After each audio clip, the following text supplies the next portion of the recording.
ফুলকি ও জিয়াকে কেন্দ্র করে রোহিতের দুর্নাম জিইয়ে রাগলো শালিনী। হ্যাঁ বন্ধুরা, ফুলকি সিরিয়ালে আজকের পর্বে তোমরা এরকমটাই দেখতে পাবে। পুরো গল্পটা জানতে হলে প্লিজ লাইক দিয়ে সঙ্গে থেকো। রিকি তার দাদাকে বলে যে বৌদি খেতে চাইছে না, তখন রুদ্র বলে যে নাই খাক, আমি কি করব, এতবার পা ধরে ক্ষমা চাইলাম, এতবার আমি মাথা নত করলাম, তারপরেও ও নিজেকে কি ভেবেছে মহারানী। এইসব কথা বলার সময় তখনই লাবু চলে আসে। লাবুকে দেখে রুদ্র চুপ হয়ে যায়। এদিকে কলিং বেলের আওয়াজ হতে রিকি বলে এই সময় আবার কে আসলো।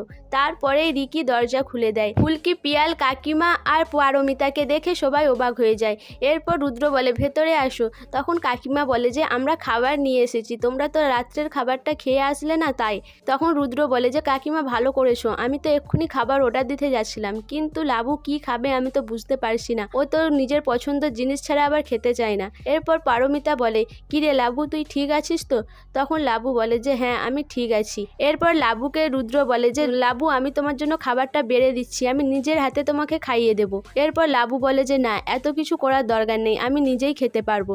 তখন রুদ্র বলে যে না, আমি খাইয়ে দিচ্ছি। এরপর রুদ্র ভাত মাখিয়ে লাবুকে খাইয়ে দেয়। সেটা দেখে ফুলকি মনে মনে ভাবে যে জামাইবাবু এতটা ভালো মানুষই দেখাচ্ছে, মনে হচ্ছে যেন বেশি বেশি ভালো মানুষই করছে, নিশ্চয়ই এর ভেতরে কিছু রয়েছে। এরপর পারমিতা বলে যে লাবু, তোর যদি কোনো অসুবিধা হয় তুই আমার দিকে বলবি কিন্তু। তখন রুদ্র বলে যে হ্যাঁ ফুলকি, ভালো করে সব দেখে যাও, বলবে বাড়িতে গিয়ে যে আমি লাবুকে খাইয়ে দিয়েছি, না হলে আবার বাড়িয়ে বাড়িয়ে আমার নামে দুর্নাম করো না কিন্তু। এরপর ফুলকি বলে যে না জামাইবাবু, আমি কেন তোমার নামে দুর্নাম দেবো, আর তাছাড়া তুমি তো দিদিকে অনেক ভালোবাসো, আমি কি তোমার নামে দুর্নাম দিলে তোমার ভালো লাগবে? এরপরে কাকিমা বলে যে না রুদ্র, তুমি আমাদের ভুল বুঝছো, আমরা কিন্তু খাবারটাই দিতে এসেছিলাম, আমরা দেখতে আসিনি তুমি লাবুর সঙ্গে খারাপ ব্যবহার করছো কিনা। ঠিক আছে, এবার তাহলে আমরা আসি।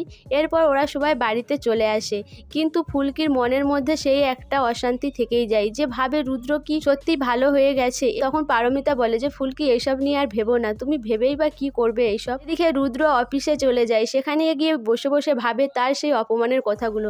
সে ভাবে যে সে কিভাবে লোকের কাছে মাথা নত করেছে, আর এই সব অপমান সে মেনে নিতে পারছে না। সে ভাবে যে আমার ভাবমূর্তি ঠিক রাখতেই হবে, আমার মাথা ঠান্ডা রাখতে হবে। জানি না কিভাবে মাস্টারমশাই নেবে এই ব্যাপারটা, আমার নামে আবার কি করতে চলেছে কে জানে। এদিকে শালিনী এসে হাজির হয়। শালিনী বলে যে রুদ্রদা, তুমি এখন আর লাবুদির কথা ভেবো না, লাবুদিকে ম্যানেজ করা কোনো ব্যাপার নাকি, লাবুদিকে ঠিক ম্যানেজ করে নিতে পারবে, তুমি এখন এটার দিকে মনোযোগ দাও। রোহিতের ব্যাপারটা তো মুছেই গেছে, দেখতে পাচ্ছ কোনো কিছুই আর খবর নেই। তখন রুদ্র বলে যে আমি এখন কিছু করতে পারবো না, আমার সামনে ইলেকশন রয়েছে, আমার ভাবমূর্তিটা ভালো রাখতে হবে, তুমি যা করার করো। এরপর শালিনী বলে যে আমি রেবিকাকে খবর দিয়েছি, এক্ষুনি আসছে।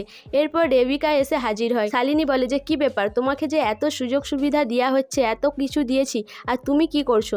তখন রেবিকা বলে যে আমি কি করব, দেখতে পেয়েছো তো একটা পাতি সাংবাদিকারে তারা একটা খবর বার করেছে, রোহিতকে দুর্নাম থেকে মুক্তি দিয়েছে, তার ভালো খবর ছেপেছে, আর আমরা যদি এখন খারাপটা ছাপি সেটা নিয়ে পাবলিক আমার দিকে গালাগালি করছে, আমার কি করার আছে? তখন শালিনী বলে যে একটা কাজ করো, সামনে তো ফুলকির ম্যাচ রয়েছে, সেটা নিয়ে ফুলকি আর জিয়াকে নিয়ে একটা খবর করো, আর সেখানেই রোহিতের কেচ্ছাটাও একটু লিখে দেবে, তাহলে কেউ বুঝতে পারবে না।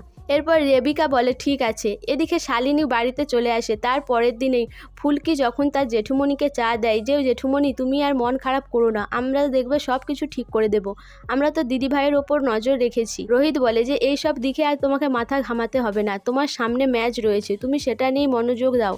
আমি বলছি শোনো, তোমার কিন্তু প্রতিদ্বন্দ্বী হচ্ছে ওই জিয়া ব্যানার্জি, যে খেলার জন্য সব কিছু করতে পারে, নিজে জেতার চেষ্টা করতেই থাকে সারাক্ষণ, তুমি তার সঙ্গেই কিন্তু খেলতে চলেছো। ফুলকি বলে যে আমি ওই জিয়াকে এক ঘুষি মেরেই কাত করে দেব। তখন রোহিত বলে তোমার এই ওভার কনফিডেন্স হচ্ছে তোমার সব থেকে খারাপ, আর সেই কারণেই তুমি হেরে যাও। এদিকে শালিনী এসে হাজির হয়। শালিনী বলে যে ও আর খেলায় মনোযোগ দেবে কি করে, দেখেছো পেপারে আজকে কি বেরিয়েছে, তোমার নামে আবার দুর্নাম করছে ওই সাংবাদিকরা, জিয়ার আর ফুলকির বক্সিং এর মাঝখানে তোমাকে নিয়েও টানাটানি করছে, এবার তুমি কি করবে রোহিত? এইসব শুনে ফুলকি অবাক হয়ে যায়। সব বন্ধুরা, ফুলকি কি বুঝতে পারবে যে শালিনী চালাকি করে তার স্যারের দুর্নাম জিয়ে রেখেছে? তোমাদের কি মনে হয় অবশ্যই আমাকে কমেন্ট করে জানাবে, আর আমার ভিডিওটা ভালো লাগলে প্লিজ সাবস্ক্রাইব করে দিও, আর লাইক কমেন্ট শেয়ার করো।